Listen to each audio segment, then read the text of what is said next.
Live from downtown Detroit, Local 4 News at 11 starts now. Dangerous stunts in the streets. Crashes. And even this. Neighbors say it happens all the time, so why hasn't anyone been able to stop it? Thunderstorms stayed south of us today, but have we used up all the good stuff before the 4th? But first, the search for a missing swimmer on Belle Isle takes an unexpected turn. Unexpected, but certainly a positive turn. The Coast Guard says it appears this may have been a false alarm. Let's get to Priya Mann. She's live now. So Priya, what's going on? Well, a teen swimmer told her mom that she saw a young child in the waters here at Belle Isle Beach and that the child never resurfaced. Officials now believe that teen swimmer may have been mistaken. Additionally, investigators are also telling me no family members ever came up saying their loved ones were missing. Now, the water where it was reported, it's only about 3 to 4 feet and conditions were calm, meaning if there was a body, it wouldn't have drifted far. The 14-year-old told her mom she saw a young child in the water who did not resurface. The Coast Guard was called around 7:30 this evening. In addition, state police, the Department of Natural Resources, and Detroit Harbor Master assisted. The good news here, no one drowned, but officials say they take every call seriously. A massive response with the best possible outcome. We've done a sweep of the island. The island closes at 10 o'clock. We haven't had any parents to report any individuals missing or anyone missing at this particular point in time. And again, when you couple that with the search that we performed, we believe that this was just a mistake. So obviously good news here. Nobody drowned here at Belle Isle Beach. But, you know, tomorrow is going to be a very busy day. Police are reminding parents, keep a close eye on your children. And, of course, if you're boating, wear a life jacket. Reporting live from Belle Isle, I'm Priya Mann, Local 4. All right, Priya, thanks. Most of us had perfect weather out there today, but of course, what really matters is what is our Independence Day forecast going to look like? We're always worried about tomorrow, right, Ben? Yeah, and I think, Jason, a lot of us would have taken today and put it on the 4th and been just fine with it. But I'll tell you, we'll improve on the conditions that we had today. Currently outside, we're in the 60s in most locations, hanging right at 70 at Metro. And already down to 55 in Port Huron. Numbers should be just a little bit cooler in spots tomorrow. But the big difference is going to be the lower humidity compared to what we had for most of today. Very pleasant start to begin tomorrow morning. 67 degrees. We'll hit our high about 3 o'clock in the low 80s. And by the time it gets dark and the fireworks start going off, 72 clear and comfortable conditions. We'll take a look at how long this lasts in your 7-day forecast coming up, guys. This is the trip,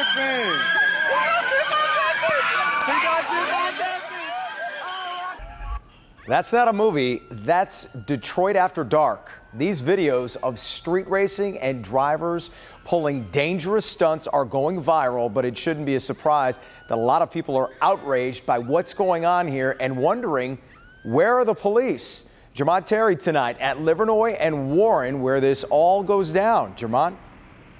Jason, it's the revving of engines, the screeching of tires, not to mention the hundreds of people that gather at this intersection every weekend. Now, you can see over my shoulder, you can see some of the tire marks. They are the remnants of the street racing, leaving many people to wonder, is Livernois a street racing track? It's just like a race track. This is Livernois and Warren on Detroit's west side. It's bad. They are the sights and sounds outside Jasmine Rosario's window every summer weekend. Very loud. You wake up when you're sleeping. Baby wakes up crying. The mother worries the tire marks at the corner will lead to injury. Somebody could lose their life. This guy came very close. Watch as he falls out of a minivan while doing donuts. It's just nonsense. For years, this stretch of Livernois has been known for street racing. But this weekend, people started air surfing while holding onto doors in the middle of the street. Speed, going fast. Mike watched this action from his Mustang. He tells me the love of speed brings out this crowd. We really should have a right to do this. If we want to race, and this is something we voluntarily want to do, why don't they provide us with a place to do it? Have you ever called police yourself? Yes, I have. Both neighbors and business owners tell me when the crowds gather weekly, DPD is MIA. We need more officers out there. Store surveillance shows over the weekend this crowd showed up at 3 a.m. and shut down the road for more than 2 hours. Enforcement would help, but those who call this West Side area home believe it goes back to those hanging out. People got to change. It's not Detroit, it's the people that got to change. If you want a better city, do better for your own good. Now, Detroit police telling me tonight that they did receive several calls about what was going on here over the weekend, and they tell me that they investigated. They also pointed out that they're fully aware of the street racing problem going on here, and they're working on a remedy to try to clear these crowds away on the weekend. Only time will tell. Reporting live on the city's west side, Jermont Terry, Local 4. Well, clearly they're not discouraged at all, Jermont, and it's obviously illegal. What kind of fines are we talking about here if they actually do get caught? Well, Jason, people can face up to $120 just for watching the street racing, and the fines get even higher if they're caught driving those vehicles, and police will confiscate them. But neighbors are saying they can't ticket anyone if DPD is not out here clearing this crowd away. Well, let's hope something happens before somebody gets seriously hurt. All right, Jermont, thanks. A developing story now out of Marysville in St. Clair County. Police are searching for a missing 2-year-old boy considered endangered. Jaden Harris was last seen with his parents there, Scott and Crystal Harris. Police do not have a picture of the little boy. The parents took off with Jaden because CPS has a court order to remove him from their home. His parents are believed to be driving a white 2-door 2005 Chevrolet Monte Carlo, similar to the one you see there pictured with a Michigan license plate. The plate number is ADA 585. If you know where they are, call 911. A Good Samaritan jumps into action to help a woman who'd been shot in the back on Detroit's west side. The woman ran into a green light gas station on Ashton looking for help. And now watch this. A man inside used his shirt to try and stop the bleeding. Police say the woman had been shot about 3 miles away and knows who targeted her. Police are still looking for that shooter. The woman remains in the hospital but is expected to survive. Tonight we're hearing from the daughters of the couple killed in a house explosion in Lake Orion. Bruce and Kathy Dominguez died in the blast last week. A neighbor helped their youngest daughter, Kim, escape. Now she and her 2 sisters are leaning on each other for support as they try to make sense of what happened. With each other's support, the 3 of us have gotten a lot closer. And yes, it was terrible circumstances to get closer, but we're all helping each other. The sisters are inviting the public to the visitation and celebration of life ceremony for their parents. It will take place Thursday. We've posted more information on our website at clickondetroit.com.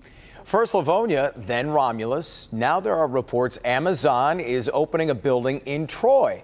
According to Cranes, the online giant is going to open a warehouse on Chicago Road between Maple and 14 Mile. There's word Amazon plans to store about 20,000 items there. However, a spokesperson for Amazon is not commenting right now.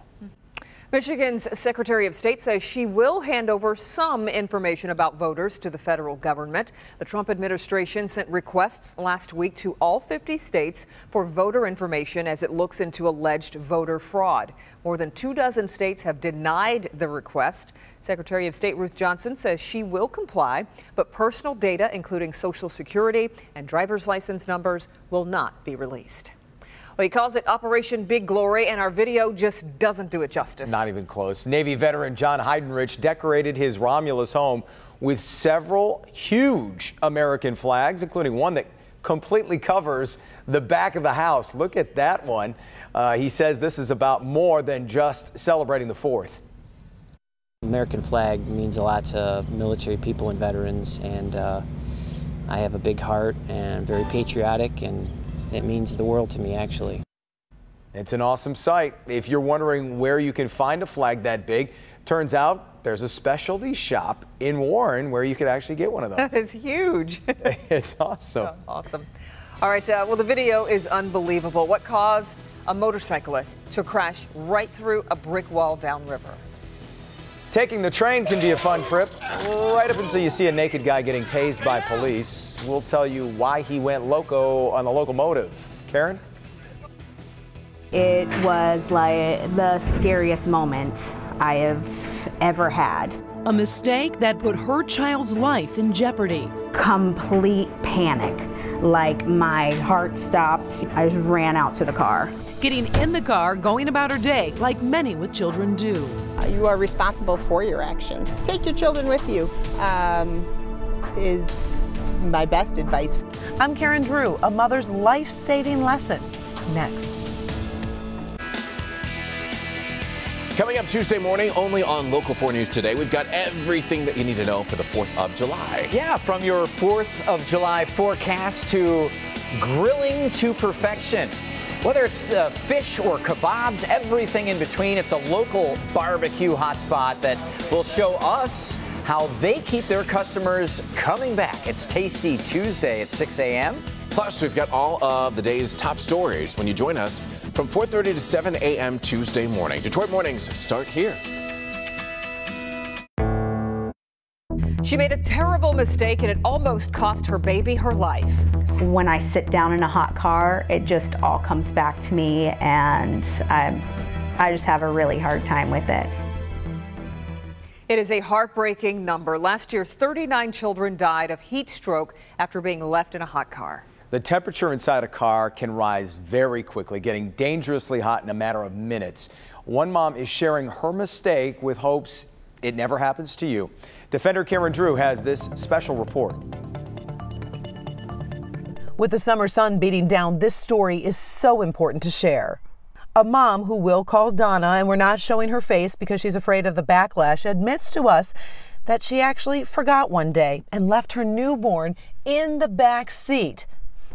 The daughter's doing okay, but she was terrified. This is Timber Creek Pediatrics. Everybody judges a situation. We need an ambulance right away. Because nobody thinks that they can ever be in that situation. We have an infant that was left in the car for over an hour. Until they are. Donna took her son to a doctor's appointment.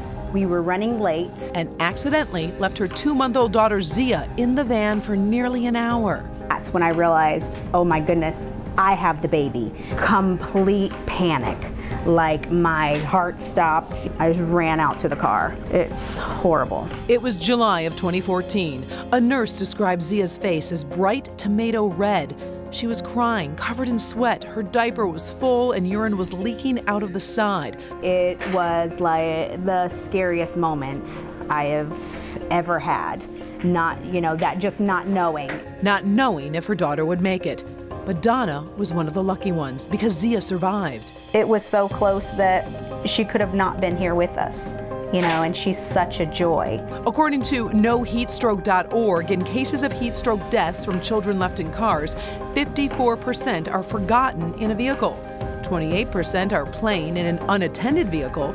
17% are intentionally left in a car. If it's 90, 85 degrees outside, it can go to 130 to 170 degrees in the interior of a car without a window open within 30 minutes. Patty Esselink is the Community Relations Officer for the Canton Police Department. She says they're always reminding the public about this concern. It's frustrating, I think, for everybody when you hear that a child is found overheated or dead in a vehicle because they were left there. A lot of times people ask, how does that happen or why does that happen?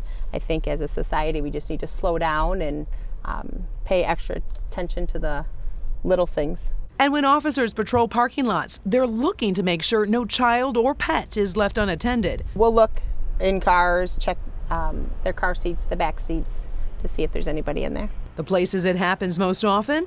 Party stores, post offices, because they think they're just going to be in there for a short period of time.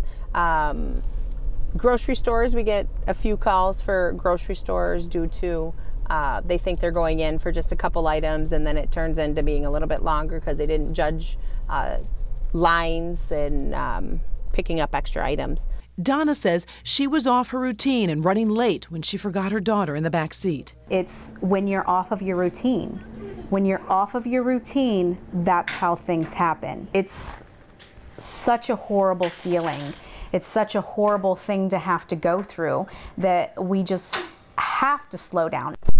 Experts say when you leave your car, always make sure to check the back seat. Another way to help you remember, put your purse or your phone in the back seat so you're forced to go back there. And if you leave your car unattended, make sure to lock it. Many times kids climb inside and play, and that can be a deadly mistake. I'm Karen Drew, Local 4 Defenders. All good reminders. Yeah, very much. I was always worried they'd fall asleep, and they've been so quiet, and that was just don't think terrified about you. It. Yep. All right. Well, let's check in with Ben and the forecast, and we've really been lucky the past couple of days here with the low humidity too. I keep saying that, but it always makes it feel so much warmer than what it is and can be unbearable. So. Especially in July. Yeah. Anytime you can say that, you're doing good. I think we saved the best for last for the holiday weekend. Nice. The 4th is looking fantastic, but outside today wasn't half bad. 83. So we were right at average on the high side and just slightly above in the morning. And we did it with dry conditions, even though there were some clouds out there and there was a little bit of humidity early. The cold front took care of that, and we will stay on the low humidity side of things as we get through the 4th of July. 70 degrees outside, and that is our warmest temperature, one of our warmest right now. Winds out of the east-northeast at 8. Pressure is on the high side, 30-11, and that should keep skies clear tonight. And you can see from one of our storm pins that we got in from Commerce Township, fireworks out there on Wolverine Lake. I'm really amazed. Some of these storm pins pictures are just getting better and better. We'd love to see how you're celebrating the holiday, so make sure you pin that. Our app is completely free. Go to your app store, search storm pins, and you can get that, and it's the best way to get us pictures and video, by the way. Here's a look at the satellite, and we did have those thunderstorms down to the south of us today. Some of those turned severe.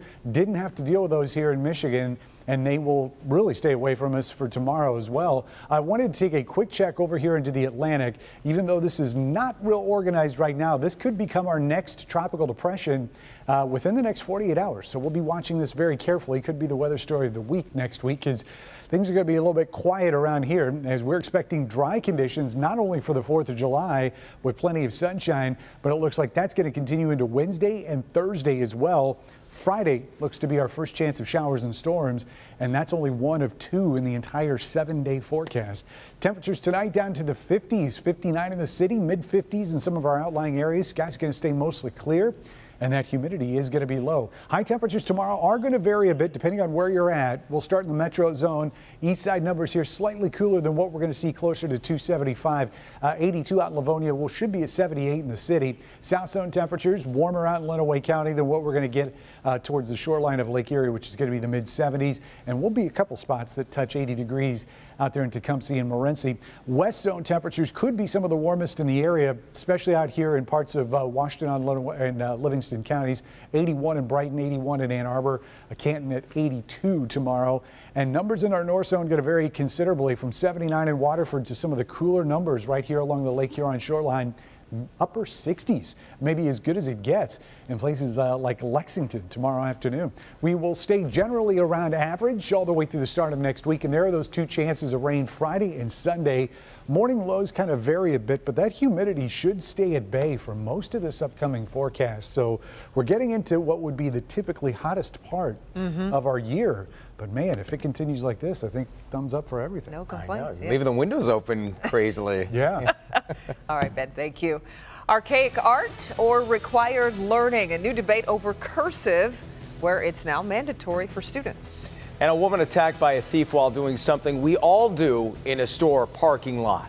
We'll be back.